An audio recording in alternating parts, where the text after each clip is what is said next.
Hey everyone, it is Thursday, February 15th. We're over halfway through February and we're back again with another Calgary real estate show for this week. And I have a funny feeling Jaden maybe has some bad news for us today. No, please no. Do I have bad news? I don't feel like I have bad news. No fixed rate hikes. No, there's been a little bit of that, but there's still some good stuff coming across. I think different lenders are approaching things differently, but we'll talk about that when we get to rates. Okay, Nothing all too right. too harsh right now.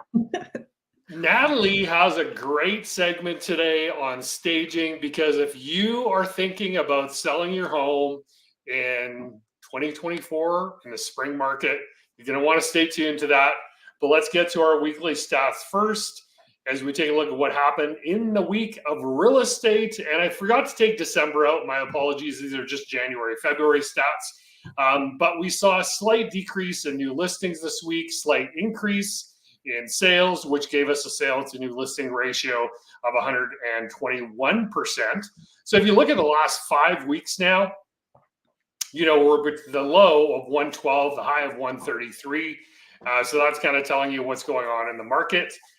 447 pending, so slight increase there. Days on market basically the same. So we're now at 2,300. Woohoo! Yeah. 2,300 active and pending listings. And I'm hearing stories on condos, on single family detached. I mean, multiple offers all over the place from my friends in the real estate business. So, what happened last year this week? That is for Natalie to tell us. All right. So in the real estate time machine, last year we had 468 sales. This year, 511. So that's up 9%. New listings last year, 595. This year, 631. So it's up 6%. Actives last year were 2640. This year, 2290. So we're down 13%. Pending 665 last year, 616 down 7%. And days on market last year, 29, which had actually bumped down from the previous week. This year, 26 days, so it's down 10%. Yeah, last week I think it was 39, wasn't it? It was like 37 or something like that. Yeah. Yeah. So it could be that this is kind of when the market turned around last year because we always talked about that bit of a slowdown in fall of 22. So maybe this is kind of when it woke up last year, but we'll see how it looks next week. So thanks, Natalie. And now let's get to the slight interest rate news, slight increases, maybe not. Slight. Yeah, no. It's really interesting because inflation was a bit higher than they expected in the U.S. and the jobs market was a bit stronger than they expected in Canada, and now the sky is falling as has been happening on and off over the last 12 months here. But the interesting thing is that rates had gone, the bond market had gone down so significantly that lenders are very slowly kind of following it down with their interest rate lowerings. But so some of them are when it bumped back up here, it went up about a half a point, which is significant.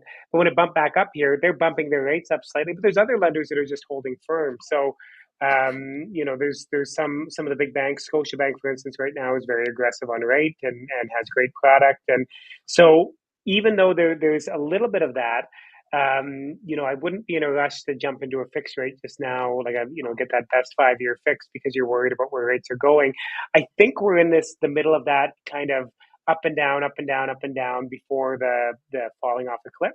I think everybody who follows us on a weekly basis, Bill, if you're here, I always see you. I've been pretty consistent in saying that I think 2024 is going to see significant lowering of rates, and I think it's just kind of that little waves before the full on storm right now. So I wouldn't say I'm too worried. The people who should be worried maybe are the people who are maxing out the amount that they can purchase. And so, we have some strategies around that. There's some, there's some 6-month mortgages with, at around 4.59. Honestly, it's a terrible product unless you need it. I think you talked about that one last week, right? Yeah, it's terrible. But if you need it to qualify for, and this is absolutely the house for you, and you're fine being locked into a 3-year fixed with not really any control over what the rate is going to be 6 months from now, and you just need to get into the house. There's some lower rates for that, but it's you better know what you're getting into when you pick that product. Right. Right. Okay. Well, reach out to Jaden if you have questions. Jaden, once the live is done, post your contact info in the comment section so people can reach out to you, and post your link to your fantastic pre-approval tool as well. Yeah, I will for sure. Awesome. Natalie, here you go. I'm looking forward to this. This is good. Yeah, should be good. This I is mean, this is just timely and staging facts topical. and tips. And I was thinking about this because we are officially in spring market. And I Yes. think it's important for people to know we do this with every one of our clients, and it does make a difference. So these are direct quotes that staging could result in a faster sale, which we do typically see most of the time.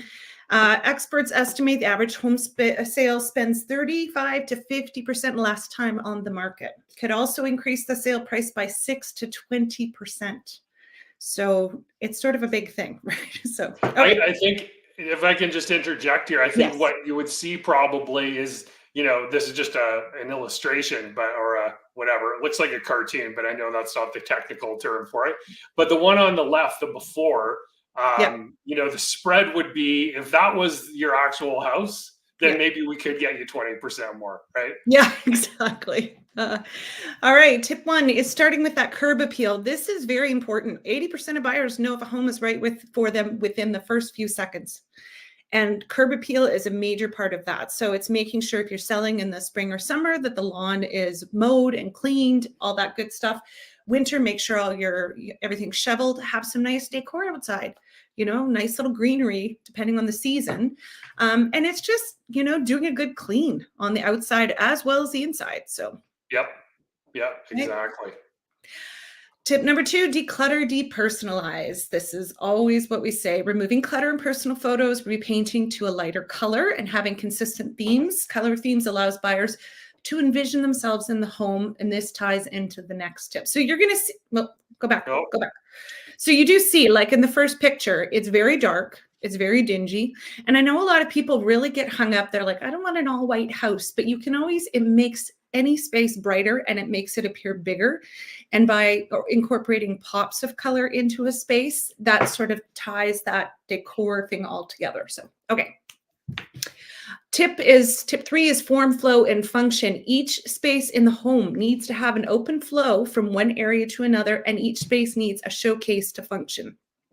So this is a good example. So you've got your mudroom, laundry room. So you're showing pretty obviously what you've got there. Not having 10,000 coats hanging up at the back door. If you have a spare room, you can make it into a gym or like a lot of people have a multi-purpose basement, right? They'll have sort of a games room on one end, maybe a living area on the other end. So it's just showing that every area, what you can do with it. And the third is an office and just staging it up. So which a lot of people are looking for nowadays. Number 4, clean like you've never cleaned before. I cannot stress this enough. It's really gross when you go in a house that's dirty.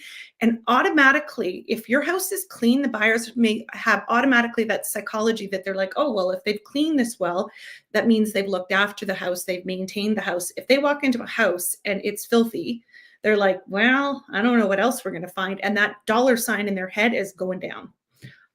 Well, and can I add one other thing? Yes. It kind of doesn't fail when we're on the listing side or on the buying side, but let's just use the listing side for an example. Mm-hmm. If our clients have not, maybe they had their home clean when we did the photos and we launched the listing, but for whatever reason, it's been a little while, their house is not as clean as it was. Invariably, in the purchase contract that we end up getting, the offer, there is a professional cleaning term in that purchase contract because there was a perception that house wasn't clean, even though it was very clean. But the day that those people saw it, and it does kind of stink to have to clean your house all the time, but it does save you in the long run. And I think you probably get a little bit more money for it too. Absolutely. Number 5, organize that pantry and primary closet. And this is mainly because both of these spaces, if it's a walk-in pantry and a walk-in closet, they take photos of it and it goes online. And your first impression is going to be online, no matter where you're buying a house. So it's really important that it's all neat and tidy. And again, it goes back into that whole maintenance thing. It shows people that you look after your stuff.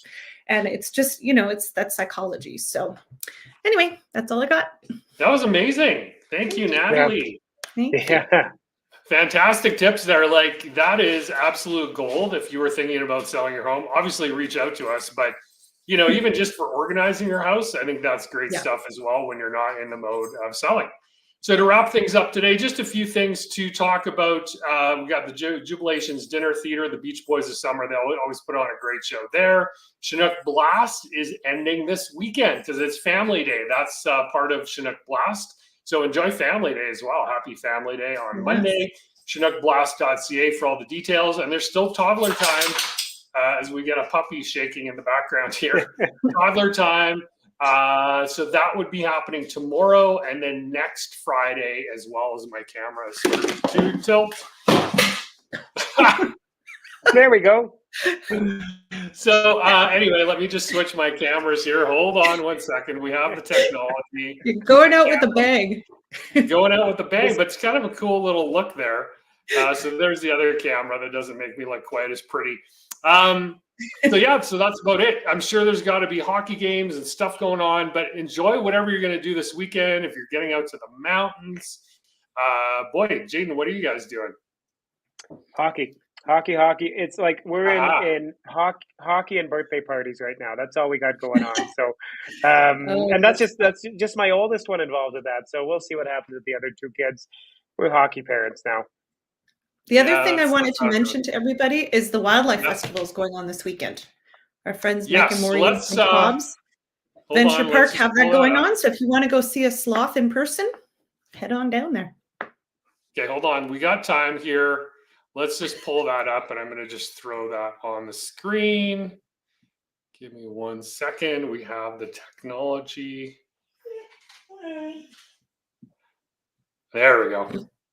So this is the Wildlife Festival. So I believe it is happening at BMO. Is that correct, guys?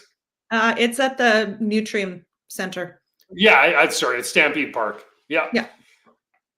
So they're in 7 cities. You can see all the cities they're in. That's our good buddy Mike Shepard at Cobb's Adventure Park. That is one of the partners in this Wildlife Festival. And let's look at the animals, shall we? We shall. Oh, look at that sloth. I mean, come on. I know. We're so cute. You can check out snakes, turtles. Is that an iguana? Oh, no, a green basilisk. Basilisk, yeah. There we go. Rococo toad. See, look, I just need to be lots of snakes. So if you like snakes, it's a good place for you. But I know the sloths are always the star of the show, right? Yeah. Absolutely. So there you go. They're adorable. There you go. All right. So sorry about my camera fail. And we'll see everybody next week. Bye, guys.